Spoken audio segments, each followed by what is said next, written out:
Um, It's good to get out underway. This first acclimation period is still just that, getting used to pads and on-field practices, and different than our training program. So involves a lot more, communication, play calling, adjustments, things like that, as opposed to just running, training, conditioning like we've been doing up until this week. So long way to go, but good to be underway. Weather's been very cool. Need some heat. Need some hopefully training weather. Hopefully that'll be coming soon. I've heard a lot about this hot North Carolina weather. Still waiting to see it.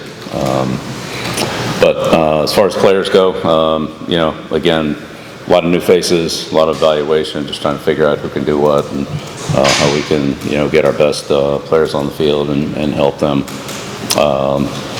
whether they're new here as freshmen or they're new as transfers, talking to them about things that are fundamentals, our calls, our adjustments, things like that are different from what they've done in the past. So making progress, just taking it one day at a time, and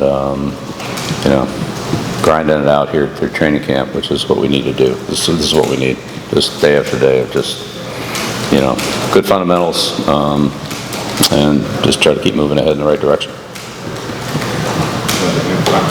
Andrew Jones, Target 24/7. There's a lot of new faces up front defensively. Only two guys way back from last year, only one who played a couple of snaps. What have you seen from that group, and what is the competition like for all the jockeying to see who can kind of get first depth chart, first team, second team, that kind of thing? Yeah, I think whether it's that position or any of the position, the depth chart's really a work in progress.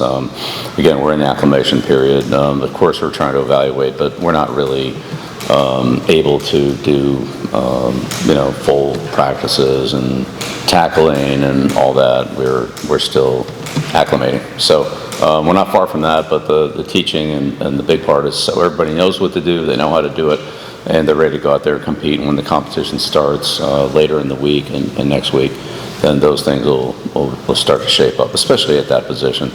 The receivers and the DBs, where there's less contact involved, maybe a little more competitive there in terms of who can get open, who can cover, and so forth. But for the big guys, those skills will really be evaluated much more closely once we're actually able to do them, and also make sure that everybody knows what they're doing. Let me give a quick follow on that. Obviously, you guys are going to hit soon. What about DeAndre Robinson? What have you guys seen from him? What did you like about him that you brought him in? And is he somebody that has an opportunity to get on the field a lot this year? Yeah, well, first of all, I'd say everybody has an opportunity. But he certainly would be, up on that list. Played some last year at Florida, athlete kid, smart, has good football instincts, and again, it's just acclimating to a new system, some new terminology and adjustments, things like that. But I'm sure he'll be very competitive with that group, and we have other players there too. The best guys will play, but he should be very competitive in that group. He's a big guy who can run. He's young. There's a lot of room for growth and improvement. So I'm glad we have him. Good to be working with him. Right here, front center. Rod Baxley, Fayetteville Observer. Bill, how do you describe the impact Moses Cabrera has had on your career, and how that's translated to here at Carolina with these guys? Yeah, Moses had a huge impact on my career and on the teams that I've coached, where he's been the head strength coach. He's done a great job of training players and also getting them back on the field after they've had some type of medical setback. He's worked with several thousand players and is able to train them regardless of what limitations they might have. He has multiple ways to do different exercises and so forth. So we're able to train all parts of the body, and he's increased speed, strength, explosiveness. As well as I think this team has started to develop good chemistry, and a lot of that comes from the weight room and from their training together, where you start to earn the respect of your teammates through hard work together, and that's brought the team. I wouldn't say we're there yet, but certainly moving in the right direction in terms of team chemistry and developing a closeness and respect for each other. So everybody's out there working hard. They're going through it, grinding through it together. And they're the guys who are maybe further along are helping some of the guys that lag behind a little bit, and that's good for, again, teamwork and bringing the team forward. On the right, Brian. Brian Murphy with WRL. Your dad's a coach, you're a coach, obviously your two sons are on the staff. Was there ever a thought that they would do something different than coach? And how did they get into it? And then, obviously Steve, we're going to get a chance to talk to him later today. What about his development as a defensive coach, has given you the trust that he can run this defense? Right. Well, so I think you'd have to ask them about what their other maybe aspirations were outside of football. But both of them, kind of like me, but really both of them have been in pro football literally their whole lives. From when they were 11, 12, 13, they would hang around and do things, and then eventually were like ball boys, and then would break down film, and then would help do different things for whether it was Josh McDaniels or Matt Patricia or Brian Flores, people like that. And then they eventually, Stephen before Brian, but were quality control type coaches on the staff, and then worked their way up. So that's something that I never tried to push them into. It's something that they wanted to do, but they've been around it their whole lives. Stephen sat in on captains meetings every week, and Brian would sit in on the quarterback meetings and things like that. So it wasn't just the team; it was also, some of the interactions that you have with different groups of players, and the feedback that would come from those players. Not just coaching, but also players giving feedback to the coach. So.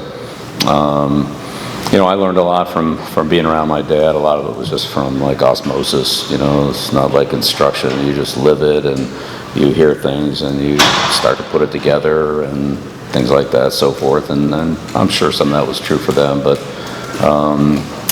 when in 2000, at the end of the 1819, in there, 1920. And so forth, is when, Stephen took a bigger role and then started calling the defenses, and I think it was 20. I've had a lot of confidence in him doing that. I think he's done a great job of preparing the defenses.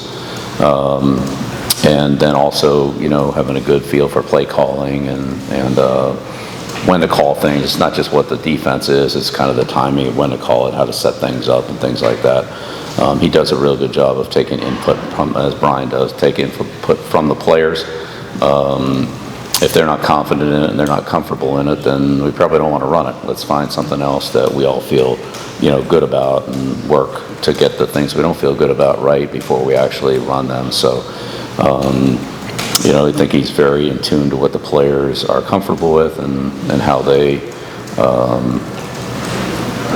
they can manipulate and control the scheme or adjustments within the scheme that we have.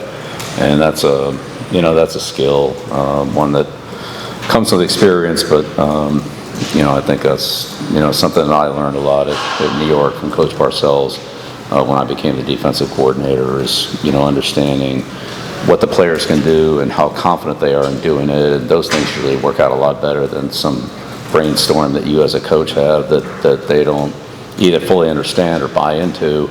Even though it might look good on paper, if they don't like to do it or don't feel confident doing it, then it doesn't usually work out so well. On the right, yeah. Hi, Bill. Ashley Rowe, WRL. You know that the NFL is such a business. How did the business side of the league help better prepare you for the evolving business landscape of college football, NIL, revenue share? Yeah, very much. We dealt with it literally every year since whatever, 93 or whenever free agency started, so call it the last 30 years. When Mike and I worked together in Cleveland was when free agency started, Reggie White, and guys like that, and it's just continued through there. So dealing with the revenue share, the NIL packages, agents, if you will, or representatives for players, all those kind of things. That's the life we've lived, so we're very comfortable with that. We don't have an unlimited amount of money, which we didn't have in the NFL either, and so you have to figure out how to distribute it and how to, I won't say negotiate, but let's say, negotiate and also manage the assets and the resources that you have, which are good here at Carolina, but again, they're not, it's not like we have a blank checkbook, nor does any other team. So management of the team, the players, the salaries or the payments that they get and so forth are, again, something that we've dealt with for a long time, and you have to value certain players in certain positions in order to afford to put together a good team. Quick follow-up on that, how much of your day is spent working on those dollars and cents and figuring out those numbers? Yeah, not too much of my day, probably most of Mike's day. We've talked about it in general terms of how we want to do things, but really Mike handles the day-to-day application of those. And again, because there isn't a strict reporting process like there is in the NFL, where literally every day, every contract gets reported, it gets adjusted, and being in compliance with the cap and so forth and so on. It's much more, there's a lot more, I would say, detail and transactional. Here, you can do it. There's no, you just have to do it. There's no, set. There's obviously a revenue share limit, but there's different ways to handle the money and the payments and so forth, where it's not quite as structured as what it was in the NFL.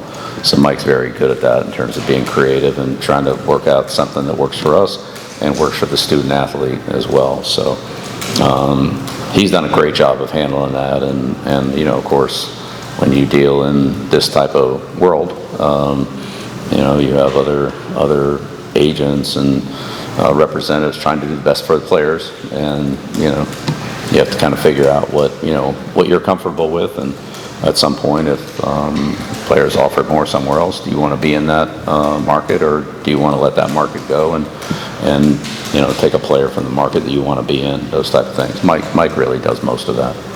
Back left. Bill, to take heat with Sports Business Journal, sort of following up on that. College football coaches have traditionally been thought of as a CEO, sort of having a CEO role, overseeing all aspects of the program, not just players and coaching and whatever. I know you have Mike here, who's been a long-time guy for several decades. Have you been interested, comfortable in having that role as sort of the overseer of all aspects on and off the field of the program as Carolina sort of transforms, whether it's venues or protocol, how they do things? Do you want to have a role in those sort of off-field business aspects, or have you left that stuff to Mike? If you are involved in it, what are sort of the things that you're focused on even throughout the offseason? It's pretty much the same for me as it's always been, whether it was Mike and I in Cleveland, or Scott Pioli, or Nick Caserio, or whoever the other person was, that we worked jointly together. I did the majority of the coaching, but there was certainly feedback from, Mike or Nick or people like that of, here's what I'm seeing. Are we using this player properly? Do we want to do this with this? They have a little different view of it than sometimes as a coach. You're in it, and, you miss things. And so those guys gave me a good perspective sometimes on coaching, how to utilize players, maybe where they saw competition a little bit differently than where I or the coaching staff saw it. And at the same time, I would talk with Mike and our contract negotiators in the NFL, but now it's really just through Mike about, how we want to structure our deals and payments and so forth on a big picture, and then he does it. So there's definitely a good line of communication, and I'd say we, jointly make big decisions together. And then I kind of handle the coaching part of it, and Mike kind of handles the personnel, the contracts, and other things that go with that. In this case, academics and so some transfer rules and things like that apply specifically to recruiting and roster size and payments and so forth. Whereas I focus more on the coaching part of it. But again, it's intertwined, and he's been very helpful to me in my career, especially when he came to New England, like after we had 10 years of championships and Super Bowl appearances and everything. When he got there for 14 and 16, like that was, really kind of propelled us into Super Bowl championships instead of just, AFC East titles and AFC, that type of thing. Like there was some finding a few players and also kind of helping me build the roster so that we could, win and be more competitive in those final games, like he had a lot to do with that. So it's very much of a partnership, but at the same time, we both kind of have the areas that we focus more in. We've got time for 2 more on the left, and then we're going to go in the back here. Go ahead. Adam Smith in South Carolina. How you doing, Bill? To follow on what you're talking about, the acclimation period, specifically with the D-line, is that position, because you're not tackling every day, that it's not true game-like condition with every drill you're doing? Like, is that a position that's the most difficult to get a read on at this stage of camp? That O-line, yeah. O-line, D-line, yeah. Because, again, that's their game. It's contact, it's leverage, it's, footwork, position. And, I mean, these guys line up this far away from each other, and it all happens pretty quickly. Yeah. And without pads and without, full contact, it's kind of hard to see exactly how that's going to go until you get to that point. Again, with receivers, defensive backs, things like that, you don't have that kind of, those kind of collisions, that the power is not as, power can neutralize speed can offset power. There is certainly there's a better evaluation of that than there is with the big guys. And again, so much of interior offensive and defensive line play is based on pad level and leverage. And until you actually are going, it's kind of hard to tell exactly how it's going to turn out. Once once everything is on, then it's a lot easier to see. So the defensive line and the offensive line those are hard positions to train in the off season. You train strength, you train explosion, you learn the plays, you get in condition and all that, but you can't actually do what you have to do against your opponent, in this case ourselves, until you get past the acclimation period in training camp or for the 13 practices in spring ball. You can hit bags and you can hit sleds and you can do all those kind of things. It's good teaching and it prepares you for it, but it's not the same thing.